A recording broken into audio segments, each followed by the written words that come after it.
I lived my whole life to be here today. I sit down, and I allow Harriet to speak through time. I, Harriet Jacobs, can speak for myself. I, Harriet Jacobs, can articulate for myself. Before incidents in the life of a slave girl, there was me. I was 6 years old when I realized I was property, merchandise, chattel. I was taught to read. I was taught to write. I was given a Bible. I was given a life. I was also given an attic, 9 feet long, 7 feet wide, and 3 feet tall with rats. Can you hear me through my words?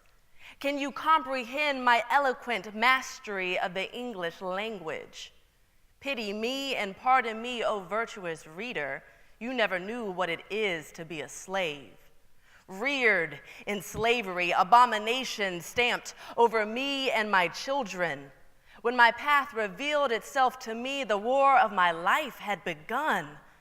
And though one of God's most powerless creatures, I resolved never to be conquered. I took the strength it took to bear my children, to save my children. Being deemed beautiful was a curse. I lived in a home where master had Satan's eyes and a wicked tongue whispering psychological chains of abuse. You belong to me. You will submit willingly. I own you. So I bore another white man's children so I wouldn't bear masters. I am Harriet's voice. Close your eyes to your comfortability, and I will take you to the South I know, where massacres of the flesh happen daily, blood and sweat intermingle frequently, and I will take you to my grandmother's attic, cell, prison, sanctuary, gateway, portal, tomb, insane asylum. But through a crack, I see my kids. I see them growing. I see them eating. I see them playing. I see them living. Therefore, I will survive as my mind breaks in captivity.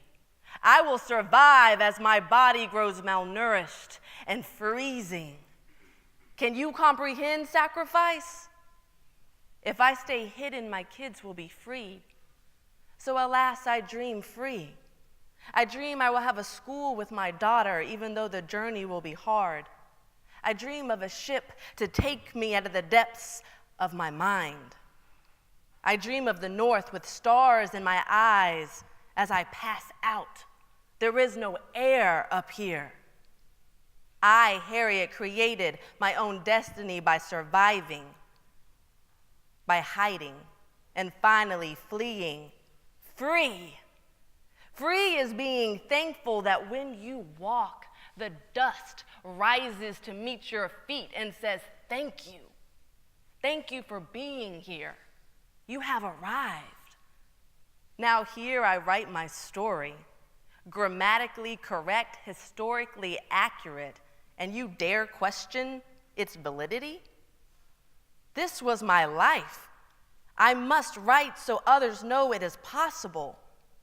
Now here in the North, where they must be convinced of the brutality of slavery, I say, if you want to be fully convinced of the abominations of slavery, go onto a southern plantation and call yourself a Negro trader.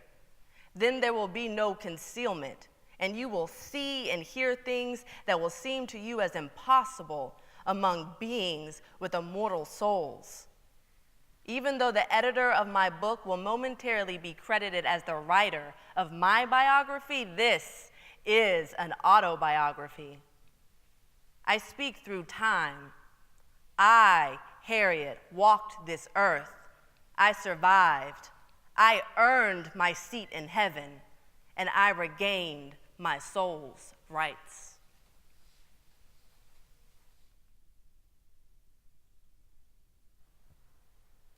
To be fair, I am fair, but my story has plenty of bite, so I will not silence my tongue.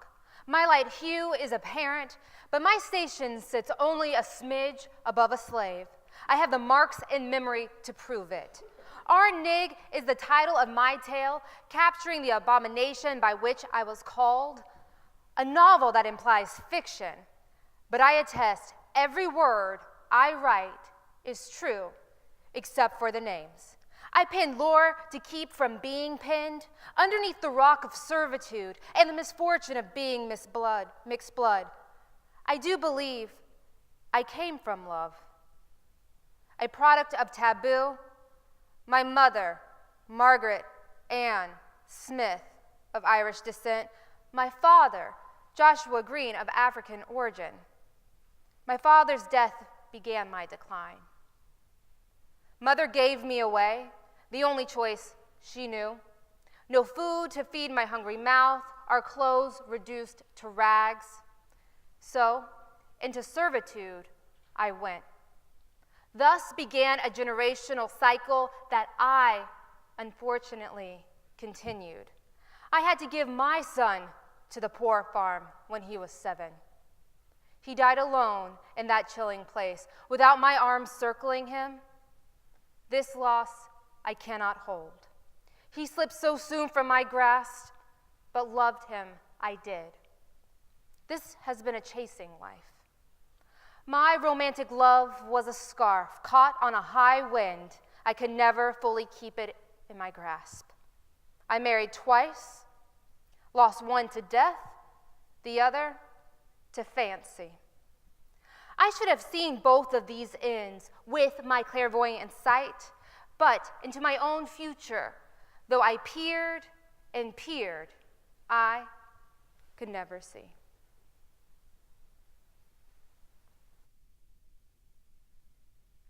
Deep brown, crooked switch of a gal, born under a bright, serious, but sickly star. Measle pocked, faints a lot. I was a sight. Hair ain't never seen a comb. Standing over my head like a bushel basket. Gal, mostly still a baby, but what slave stay a child for long? My mama do her best with what she have to make me well again. Victuals, a bit of the Bible she done learned. She fed me both. I growed in and out of fevers and whatever else ailing me.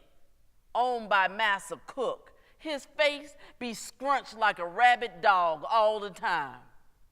When I was still weak, he made me wade in the water to fetch muskrats.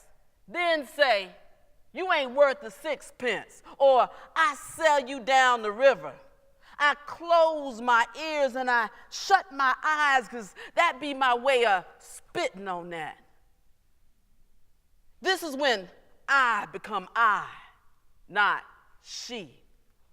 I be like that old oak standing in the yard, firm in her roots. You can't see them, but they hold her in the ground. This me. I got a whole lot going on unseen. The Lord's hand is invisible. They call me back to the house, though, and I hate every wall and the ceiling, too. I call it cage in my mind. You know what that make me, or how it makes me feel. I can't stand the mistress either. Her reach be everywhere at once. Seem like her eyes do too. She tell me when to take in air and when to let it out. I stole a little taste of sugar once, one lump, because I ain't never had nothing sweet on my tongue. I was lashed for that. But I patted myself with as much cloth as I could find, so when the mistress whooped me, I commenced to hollering and caterwauling, because I do's what I got to do. I laugh on the inside, just a little joy between me and my maker. 5 feet even and I'm full of everything the Lord done put in me. Bright, with a huge heart. Stubborn though, because my giddy up don't go until I say so. Field over house any day.